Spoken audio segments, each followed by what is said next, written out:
Y'all know what to do. I've actually made a video about the M-rated Game Boy Advance games, but I've only talked about half of them. There's 5 more that I was planning on making a whole separate video for. I separated the videos mostly because I just didn't want to play that many games for one video. But hey, let's not hesitate, we got the first game. Max Payne Advance. Wow, we're actually starting off on a really strong note here, because Max Payne Advance is a pretty great game. For what it is. It's pretty great for what it is. Take everything I say with a grain of salt. I know I look like Jesus, but I'm not Jesus. Actually. So this game is a top-down diagonal shooter game. It's surprisingly fun to go through this game and use the guns and the same techniques used in the classic PC Max Payne games. I don't just praise these games though, and the major flaw about it is the addition of fully voice-acted scenes and dialogue. It's really cool to have the addition in the first place, but absolutely unnecessary with not only a bad execution because it's the Game Boy Advance, but it's a waste. The resources and the space used for the voices could have been transitioned into anything else for the works of more levels or, I don't know, more enemy designs. And for that, Max Payne Advance will never be as amazing as it could have been.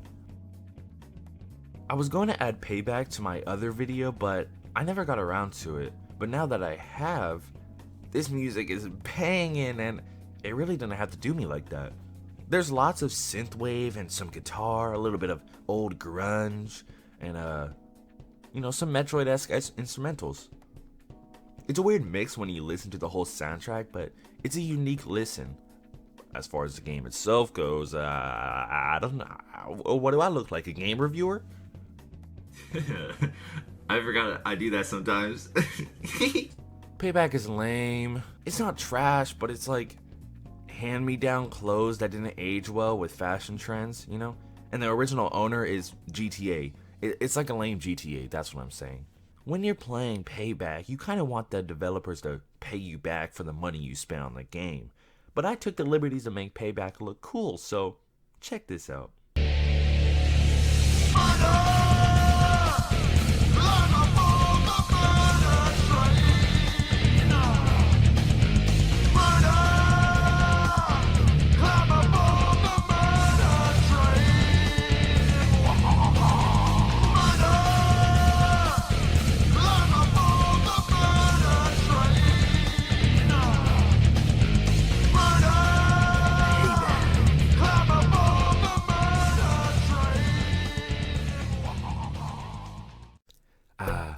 Mortal Kombat.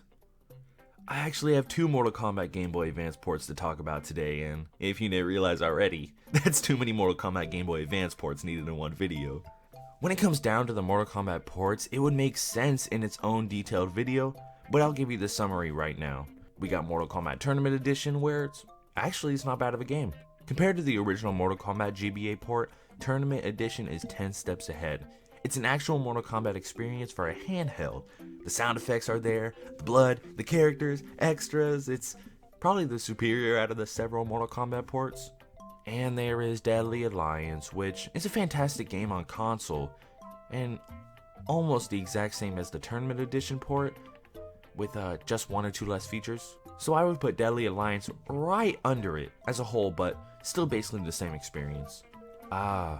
Our final mature rated game, Wolfenstein 3D. This game is weird. Wolfenstein on any version is weird, but as a port it just doubles the weirdness. I like playing it, but I don't have the same interest as when I play like Serious Sam ports or even the Doom ports. So Wolfenstein 3D comes off as a lackluster title to me. It could be the bias, yeah, but I automatically fill it into a mash of the other FBS Game Boy Advance games, which aren't that many, but the sound design sounds just awful. I'm really disappointed to hear bad sound design in Game Boy, especially after playing top titles like Pokemon or Zelda. Nothing tops those 2 series in the sound, but actually nothing tops those 2 in sound, color, or even story. So, to hear faintly muffled gunshots and enemy cries in the Wolfenstein port, it's just cringe-inducing. Don't get me wrong, still a good game at the end of the day, just no reason to play this version. There was not even music. The only reason I accepted Payback was from the fun music and the sound. There are only 9 M-rated Game Boy Advance games out there, and I gotta appreciate the effort put into making these games. They are mostly just ports of popular console or PC games, which is disappointing, but what if there was an amazing original mature rated horror experience? I mean, we got racing, shooting, and shooting some more, but these 9 titles hold the spot for breaking the boundaries of the Game Boy Advance, splattering blood in games on a console where no blood's ever shown. They are bold games that should only be seen as unique pieces of innovation in gaming history, so I do applaud them. Clap, clap. Okay, but let's be real. They're butt.